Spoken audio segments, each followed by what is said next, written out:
How's it going? My name is Hoiman, and I'll be talking about my newest book, An Assassin, a Bear, and a 10th Grader. Feel free to read the back of the book if you'd like, but basically it's about a family that consists of a grandpa, a father, and a daughter, and basically three lead very separate lives and also have their own secrets that they'd rather keep to themselves. And the grandfather is basically an assassin, and he wants to, it's his main job, but at the same time he wants it to keep it a secret, and he also needs to take care of his granddaughter, who is constantly paralyzed and needs a lot of assistance. And she too has her own secrets as well, and she just goes through life dealing with her emotions and wondering why her father left her and stuff. And the father he's like the outcast of the family, so he's not wanted by the grandfather or the daughter because he left his daughter on her first day of school, and he's basically just become this sort of gay bear that hangs out at a bar and stuff and just spends his time there in guilt and just feeling quite depressed most of the time as well. So it's a very, I suppose in a way, a unique story that I've somehow put together, but I think overall it's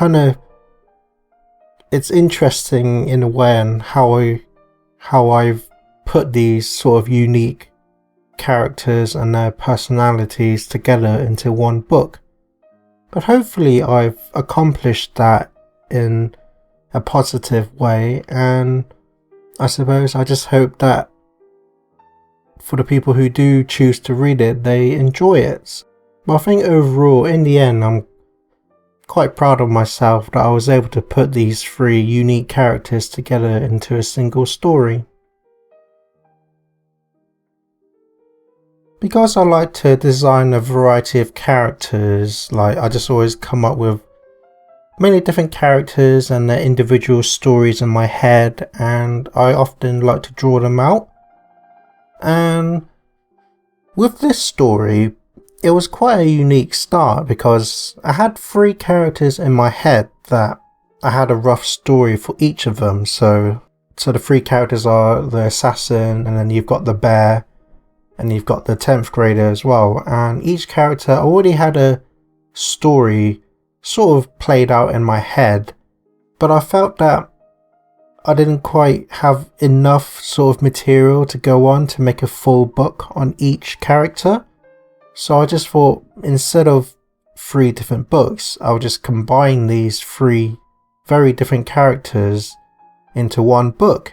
And I suppose it was a sort of way to challenge myself to sort of figure out how I can merge these three very unique characters and their backstories together and somehow just blend it together into one full story.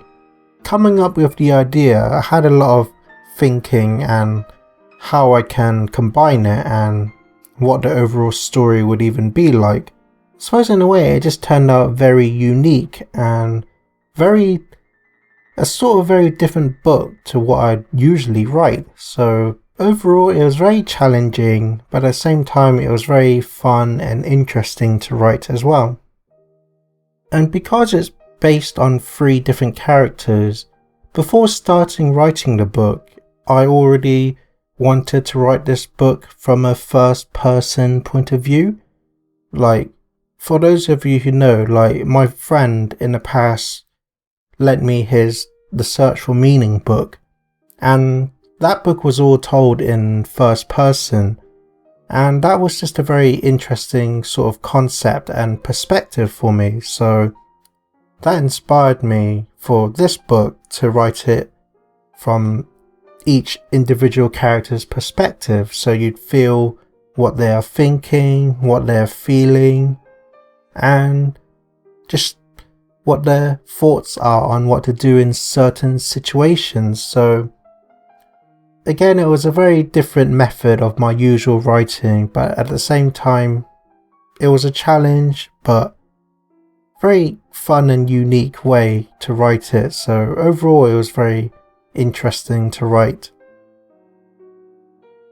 So starting with the grandfather character, I basically drew out 2 rough sketches of what I initially wanted him to look like, and in the end I went with this face just because it has that more sort of calming and gentle demeanour. And then after that I went on to fully sketch him out, and this was back in 2015, and back then I already had the story for him where he would constantly be taking care of his granddaughter and stuff. But within that same year, I watched a film called Survivor, and it stars Pierce Brosnan and Mila Jovovich. And in that story, the Pierce Brosnan character is an assassin, and he constantly hunts down the character played by Mila Jovovich.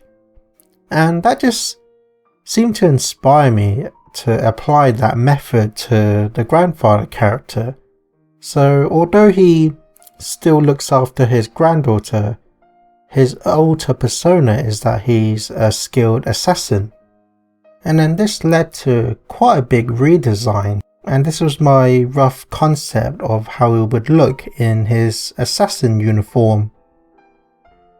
And so that's the fun design that I went with for the grandfather character. And for this book's art, I decided to go for a much more sort of comic book sort of style. So you have like very exaggerated lines and sharp corners, but then you also have like really dark shading in the areas to make it kind of pop out and stand out. So it's quite a unique style that I went with, and it's also one that I quite enjoy drawing out as well. And this is what the grandfather looks like when he's not in his assassin's uniform. So it's a bit changed from his original design, so I just kind of modernized it a bit more and added further details, and this was the final art of him. And then for the father character, like I mentioned, I like to do a lot of doodles just to like come up with a lot of whatever is in my head really, and draw them out for individual characters that I may look back and fully flesh out their stories. And this is the father character, well, the very first sketch I've done of him. I just had this idea for a sort of very generic looking man sort of character, but at the same time he has like some secrets and stuff. And then years later I just sort of always remembered that character, so I went back and sort of just drew out and designed his whole body. And even back then I already had an idea that he was going to be like a sort of detective, but at the same time he would be a gay bear as well. And for whatever reason I've just always found like the concept and stuff of gay bears and stuff very interesting, so I just wanted to apply that sort of culture into one of my characters. So this was the overall final look. But then when it came down to the final look of the character for the book, I added like more details to the character, so I added a lot more sort of belts and chains, and then also gave him a hat and tattoos just to kind of make him a bit more unique really. And overall I'm quite happy with how the character turned out. And then for the granddaughter character, some of you may know if you've watched my Real Talk on my Room 8 book, but this character was originally supposed to be in that book but ended up being scrapped just because of some conflicting things with characters and couldn't fit her in the story. And I remembered this character and I decided to sort of change up her story a bit and apply her to this book. So I suppose this character has probably had the largest redesign, so she's still wearing her school uniform and has the same hairstyle and physique, but then because of the changing of her story for this book, she's now in a wheelchair and mostly paralyzed. I think overall she still turned out quite unique. Like, I gave her like a very futuristic kind of wheelchair just because of the time period that the book is set in, but overall I'm quite happy with how this drawing and character turned out. And then these are the artworks for the other characters that appear in the story who aren't main characters but are also important, and rather than draw them out full body, I decided to just do portrait pictures just because like it would just kind of quicken up the pace of the book and stuff a bit more. And again, I drew them in the same style with the hard lines with shading and stuff. And I think overall they all turned out quite well. And some of you may be wondering, why is the skin colour blue? Well, originally they were just going to be naturally skin coloured, but then I thought it might be a bit more unique to have it a different skin colour, and also it's because of the setting of the book as well, where the human characters are always in constant darkness and in nocturnal areas, so I just thought like blue skin would kind of fit. And I was also inspired from the TV show The Simpsons, where the producers said that the characters in that show are yellow, so that it makes it more eye-popping and captures people's attention more. So I just thought I'd apply that to my own characters. So that's the reason why they're all blue-skinned. If you're interested in reading my book, you can purchase my book both on paperback and Kindle on Amazon's website. I'll leave a link in the description below. And as a last thing, I'd like to leave you with the main theme for this book. And I'm not saying that I'm a professional musician or anything, but I do like to play the piano, and I often like to compose my own music.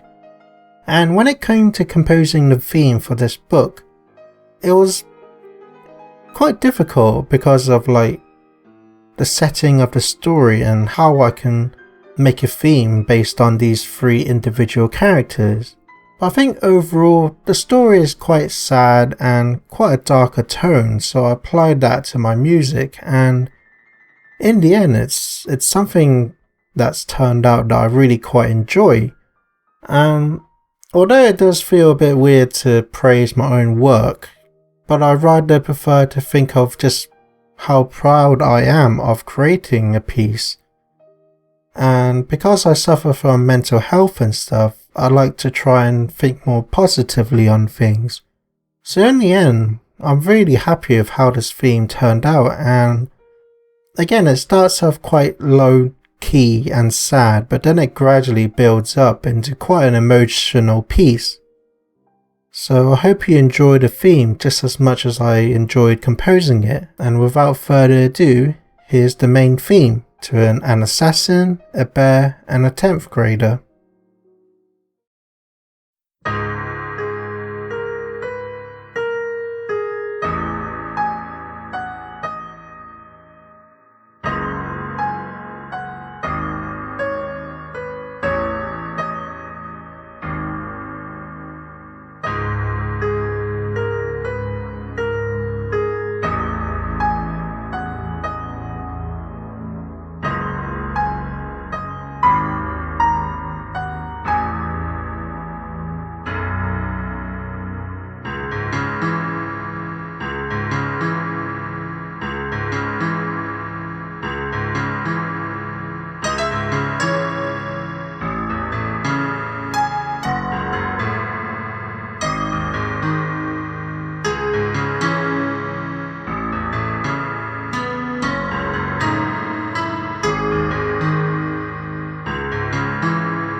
That's it for this video. My name is Hoiman, and please consider subscribing. I'd really appreciate it. And remember, always look forward, keep hope alive, and remember, you're somebody.